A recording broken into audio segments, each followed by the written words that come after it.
ಹಾಂ ಅಲ್ಲಪ್ಪ, ನಾನು ಅವಾಗಿಂದ ನೋಡ್ತಾ ಇದ್ದೀನಿ, ಚೆನ್ನಾಗಿ ಮಾತಾಡ್ತಾಳೆ, ವಾಯ್ಸು ಚೆನ್ನಾಗಿದೆ, ಎಲ್ಲ ಚೆನ್ನಾಗಿದೆ. ಮುಖ ಯಾಕೆ ಸ್ವಲ್ಪ ರೋಬೋಟ್ ಥರ ಇದೆ ನಿಂದು? ಹಾಗೇನಿಲ್ಲ, ನನ್ ಮುಖನ ಬ್ಯೂಟಿಫುಲ್ ಹುಡುಗಿ ಥರನೂ ಮಾಡ್ಕೋಬಹುದು. ನೋಡ್ತೀರಾ? ಹಾಂ ಡೆಫಿನೆಟ್ಲಿ ನೋಡ್ತೀನಿ.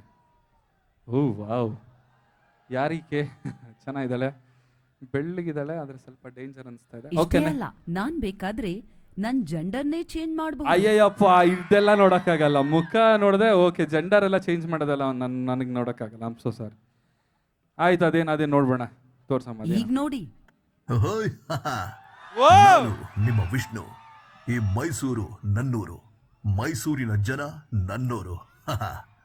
ಚಂದನ್ ಶೆಟ್ಟಿ ಅವರು ವೇದಿಕೆ ಮೇಲಿದ್ದಾರೆ ಅಂದ್ರೆ ನಮ್ಮ ಮೈಸೂರಿನ ಜನ ಸುಮ್ಮನೆ ಬಿಡ್ತಾರಾ? ನಾನು ಸುಮ್ಮನೆ ಬಿಡ್ತೀನಾ? ಚಂದನ್ ಶೆಟ್ಟಿ ಅವರೇ, ನನಗೋಸ್ಕರ ಕೋಲು ಮಂಡೆ ಬಿಡಿ, ಹಂಗೆ ಸುಮ್ಮನೆ ತಮಾಷೆಗೆ. ಖಂಡಿತ ದಾದಾ, ವಿಷ್ಣು ದಾದಾ, ಖಂಡಿತ. ಹಲೋ ಮೈಸೂರು, ಹೇಗಿದ್ದೀರಾ? ಚಂದನ್ ಶೆಟ್ಟಿ ಅವರೇ, ನೀವು ಹೇಗಿದ್ದೀರಾ? ನನಗೆ ನಿಮ್ಮ ಕರಾಬು ಹಾಡು ಕರಾಬಾಗಿ ಇಷ್ಟ ಆಗಿದೆ. ಯಾಕೆ ಗೊತ್ತಾ? ಅದನ್ನ ಕೇಳಿದ್ರೆ ಚಾಕು ಚೈನು ನನ್ನ ಬಲಗೈಲಿ ಎಡಗೈಲಿ ಅನ್ನೋ ನನ್ನ ಹಾಡು ನೆನಪಾಗುತ್ತೆ. ಸೊ ನನಗೋಸ್ಕರ ಕರಾಬು, ಬಾಸು ಕರಾಬು, ಬರ್ಲಿ ಬಾಸು. ಎಲ್ರಿಗೂ ನಮಸ್ಕಾರ.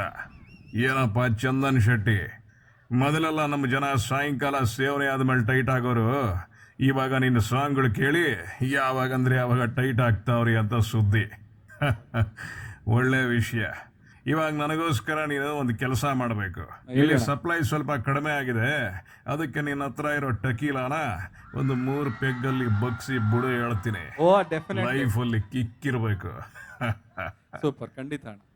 ಮೈಸೂರಿನ ನನ್ನ ಅಭಿಮಾನಿ ದೇವರುಗಳಿಗೆ ನನ್ನ ನಮಸ್ಕಾರ. ಈ ಮೈಸೂರು ಪರ್ವ ಕಾರ್ಯಕ್ರಮನ ಆಯೋಜನೆ ಮಾಡಿ ಇಂತಹ ಭವ್ಯವಾದ ವೇದಿಕೆಗೆ ನಮ್ಮ ಚಂದನ್ ಶೆಟ್ಟಿ ಅವ್ರನ್ನ ಕರೆತಂದಿದ್ದೀರಿ ಅಂತಂತಂದ್ರೆ ನೀವು ನಿಜವಾದ ಕಲಾರಸಿಕರು. ಚಂದನ್ ಶೆಟ್ಟಿ ಅವರೇ, ನನಗಾಗಿ ನೀವು ನಿಮ್ಮ ಇತ್ತೀಚಿನ ಇವಳೇ ನೋಡಿ ಕಾಟನ್ ಕ್ಯಾಂಡಿ ಸಬ್ಕಾ ಪಸಂದ್ ಕ್ಯಾಂಡಿ ಈ ಹಾಡನ್ನ ಹಾಡಬೇಕಲ್ಲ.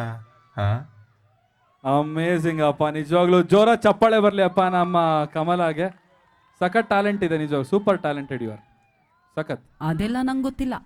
ಶೋ ಮುಗಿಯೋಷ್ಟ್ರಲ್ಲಿ ಎಷ್ಟು ಸಾಂಗ್ ಹಾಡಬೇಕು ಅಷ್ಟೇ. ಖಂಡಿತ ಈ ಸಾಂಗ್ಗಳು ಹಾಡಿಲ್ಲ ಅಂದ್ರೆ ಹೆಂಗೆ, ಇವ್ರು ಬಿಡ್ತಾರ ನನಗೆ ನಿಜವಾಗ್ಲೂ.